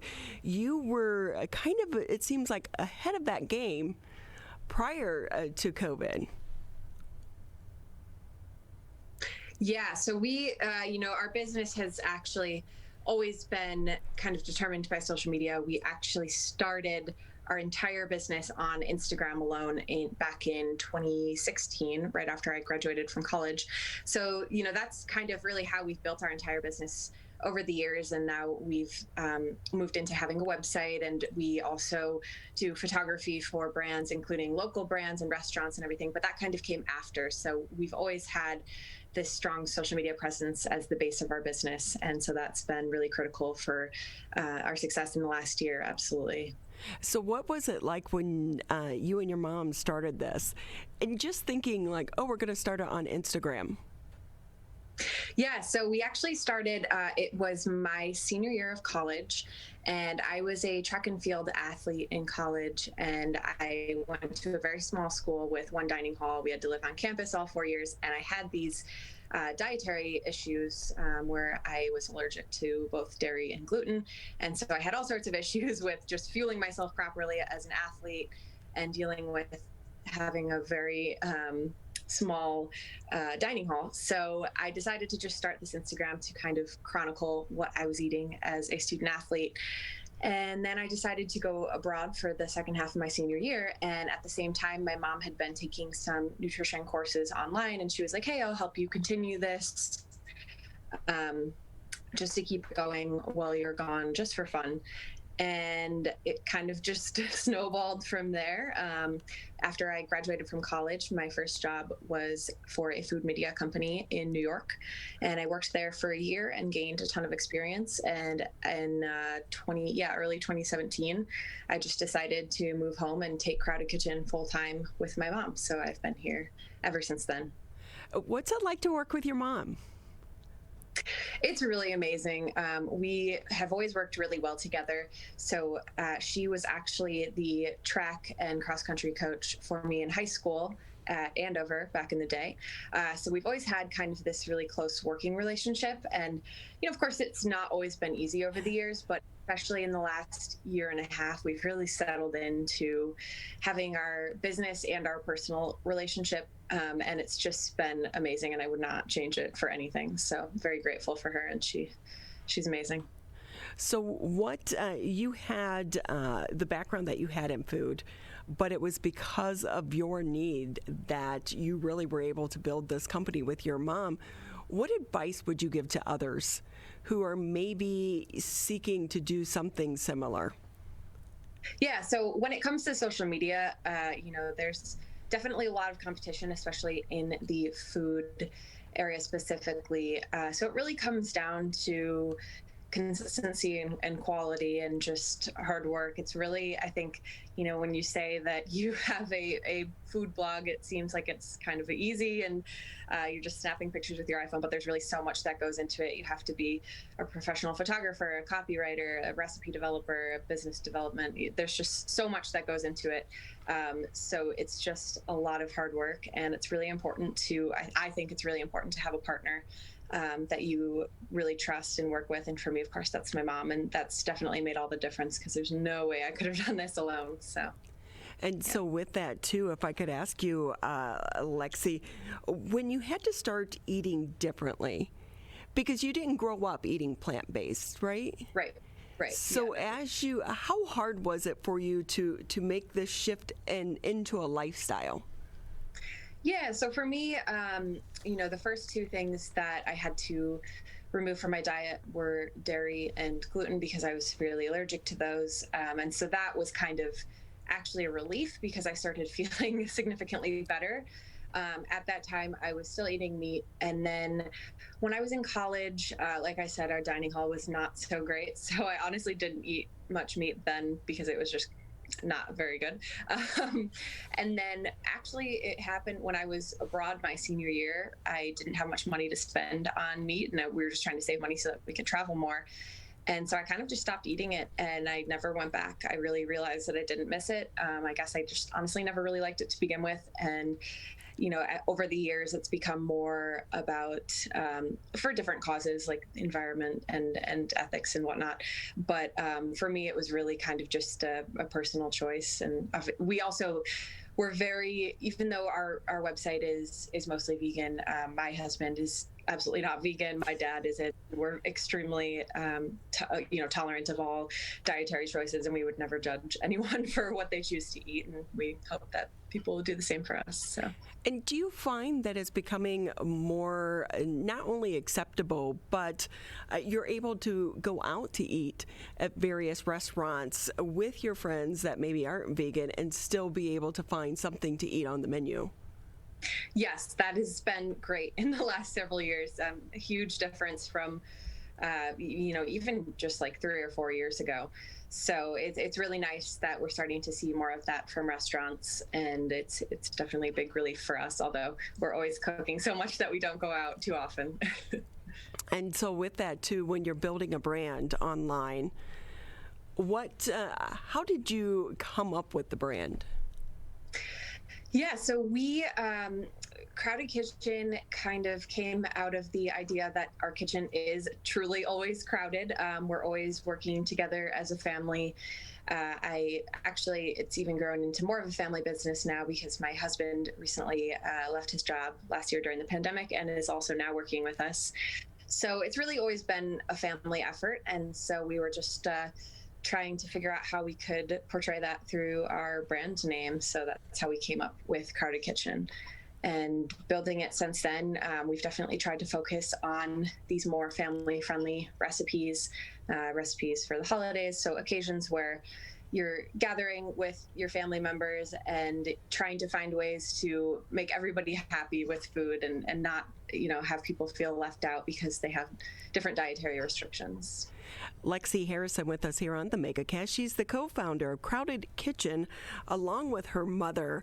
And Lexi, I'm just thinking now you're working with your mom and your husband. And Yep. We have been in the middle of a global pandemic. What a year you've had. Yeah, it's been a year, like everyone else, for sure. So can I ask you, if someone is thinking about going plant-based, are these recipes hard to follow?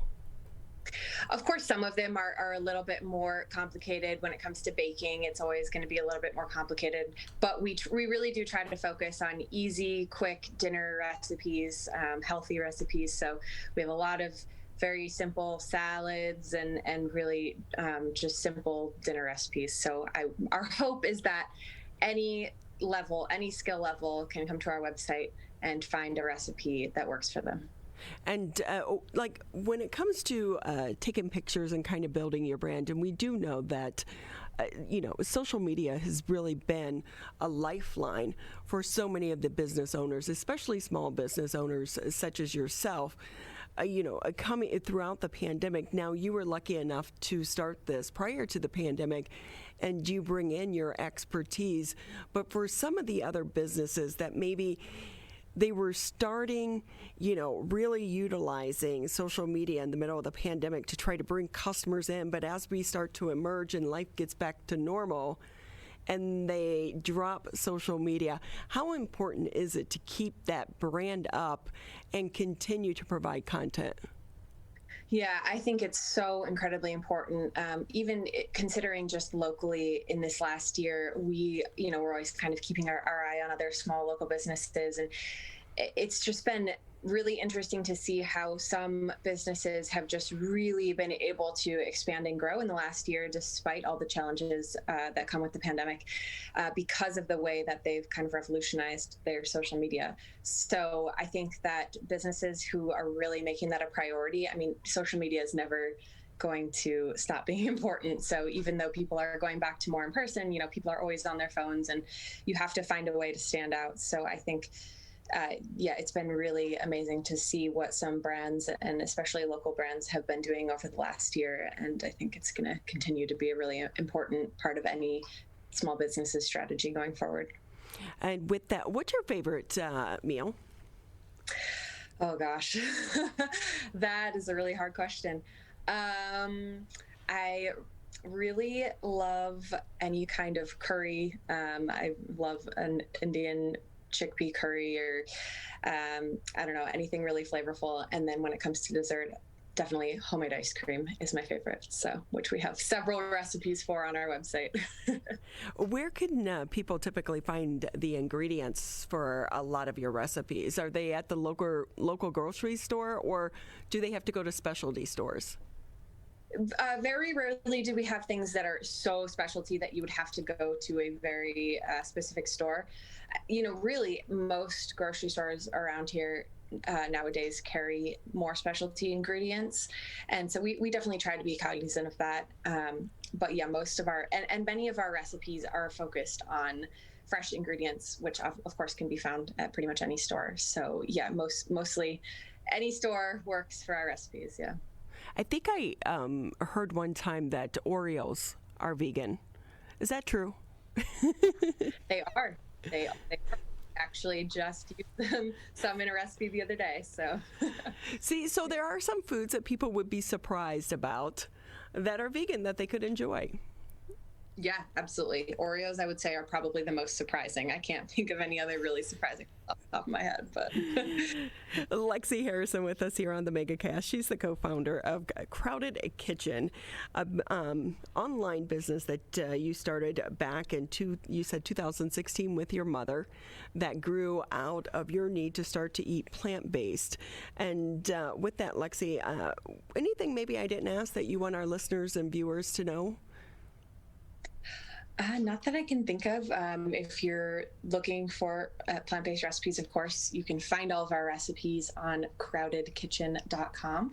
And then we also post daily on our social media. On Instagram, we are crowded_kitchen. So we, in addition to posting our photos of our recipes on Instagram, which then you can find on our website, we also try to post kind of behind the scenes cooking tips and just what's going on in our studio at the time. So, and where do you actually cook? Is it in your kitchen, or do you guys use the studio?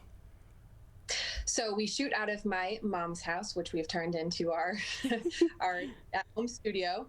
So her kitchen basically is a commercial kitchen now with all the use it gets. And then we have a photography studio in her house. So I'm over there about 3 days a week, and then I work from my house the other 2 days of the week. It really is amazing. Technology has changed so much over the past few years that allows us to be able to do these types of events at our home. I mean, I would imagine even for you, since you started in the business, to what we can do now has changed a lot. Absolutely, yeah. I've actually always worked from home. Even my first job was remote when I lived in New York. So it's I've never really had the experience actually of being at an in-person job, but it's been great and very flexible, which I enjoy a lot. So with that, before we say goodbye, give us 3 things people working from home from a technical standpoint that they need.